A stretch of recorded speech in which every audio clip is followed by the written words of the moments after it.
ఎక్కడ మీ ఇల్లు? చెప్పు చెప్పు, ఏం చేసావు చెప్పు. మర్డర్ చేశానండి. సుందరబాద్ దగ్గర వీధి మన దగ్గర మోనికా కూల్ డ్రింక్ షాప్ ఉంది.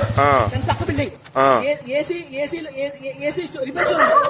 దాని పైన బిల్డింగ్ మాట. మనుషులు ఏం మాట్లాడుకుని ప్రతి విషయం తెలిసిపోతుంది వాటికి. ఎవరికి? మా అమ్మకి మా తమ్ముడికి.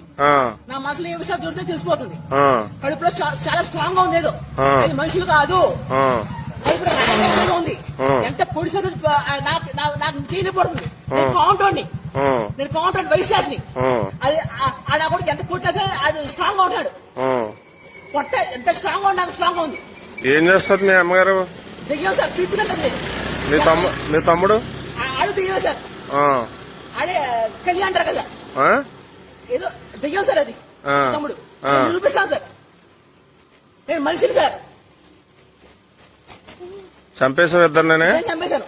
బతుకుతారం భయాసింది సార్. సరే సరే దిగా సార్. అవి పీకుతుంటా సార్. నా మనసులో ఏమైనా చెప్పేస్తున్నాయి విషయాలని. రక్తం స్ట్రాంగ్ గా ఉంది, మనసు స్ట్రాంగ్ గా ఉంది. అసలు నన్ను ఎలా 18 సంవత్సరాలు పీకుతున్నాయి. 9 సంవత్సరాలు దొంగలోటు మారుతున్నారు. నా విషయాలు తెలిసిపోతున్నాయి. నన్ను బెదర కొడుతున్నాయి. నలుగురితో మాట్లాడిన పట్ల నా పిచ్చి అని చెప్తున్నాయి. పిచ్చి 18 రోజులు తిండి కూడా పెట్టట్లేదు నాకు.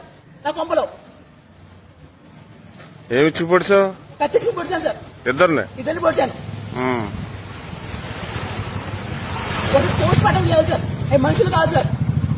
కడుపులో స్ట్రాంగ్ గా ఉంటుంది. ఏంటో తెలియాలి నాకు. ఎంత ట్రై చేస్తే అట్లా అంత స్ట్రాంగ్ గా ఉంది. కాంటాక్ట్ ఇంట్లో ఏంటి సార్? ధైర్యాన్ని చంపేస్తాయి సార్. ఏం పేరు మీ అమ్మగారి పేరు? గురుపూడి మహాలక్ష్మి. మీ తమ్ముడి పేరు? గురుపూడి రవితేజ. మీ నాన్నగారు ఉన్నారా? మా నాన్న చంపేశాడు మా తమ్ముడు. గురుపూడి శ్రీరాములు. మనుషులు పెద్ద ఇయ్యాలి సార్. అవి మనిషి మీద బాగా తెచ్చుకున్నాయి. ఏదో